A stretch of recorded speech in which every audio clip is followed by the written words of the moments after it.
Trump నిన్ననే warning ఇచ్చాడు. 20వ తారీఖు రేపు ప్రమాణ స్వీకారం చేసుకోబోతుండగా ఈలోపుగా ఇజ్రాయెల్ హమాస్ వార్కి సంబంధించి ముందు ఖతార్లో చర్చలు ఓకే అయిపోవడం, కానీ ఖతారు అక్కడ హమాసు అడ్డం తిరిగింది. ముందు బందీలందరినీ విడిచిపెట్టాలంటే ఇజ్రాయెల్ వెనక్కి వెళ్ళిపోవాలని, లేదు మీరు ముందు బందీలను విడిచిపెట్టాల్సిందే లేకపోతే ఊరుకునేది లేదంటూ వీళ్ళు దాడులు చేశారు.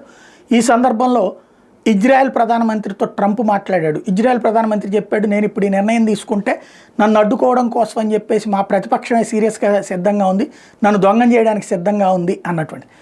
దాంతో ఇజ్రాయెల్ ప్రతిపక్షంతో నేరుగా ట్రంప్ మాట్లాడాడు, మీరు అనవసరంగా దీన్ని చెడగొడుతున్నారు, దీన్ని నాశనం చేస్తున్నారు, ఎట్టి పరిస్థితుల్లో మీరు కంట్రోల్ అవ్వాల్సిందే అని చెప్పి. దాంతో ఇజ్రాయెల్ ప్రతిపక్షం ట్రంప్ మాట వినడానికి ముందుకు వచ్చేటప్పటికి అప్పటికప్పుడు క్యాబినెట్ సమావేశం పెట్టి ఇజ్రాయెల్ ప్రధానమంత్రి నెతన్యాహు ఫైనల్గా శాంతి ఒప్పందానికి సంబంధించి ఓకే చేశాడు తన క్యాబినెట్లో. అంటే ఒత్తిడికి తలొగ్గాడు. అదే సందర్భంలో హమాస్ వాళ్ళు కూడా శాంతి ఒప్పందానికి అమలుకి ఆదివారం నుంచి అమలు చేస్తామని దశల వారీగా శరణార్థులను వదిలిపెట్టి దశల వారీగా తమ వాళ్ళని పాలస్తీనా వాళ్ళని తీసుకుంటామని చెప్పి ప్రకటించారు.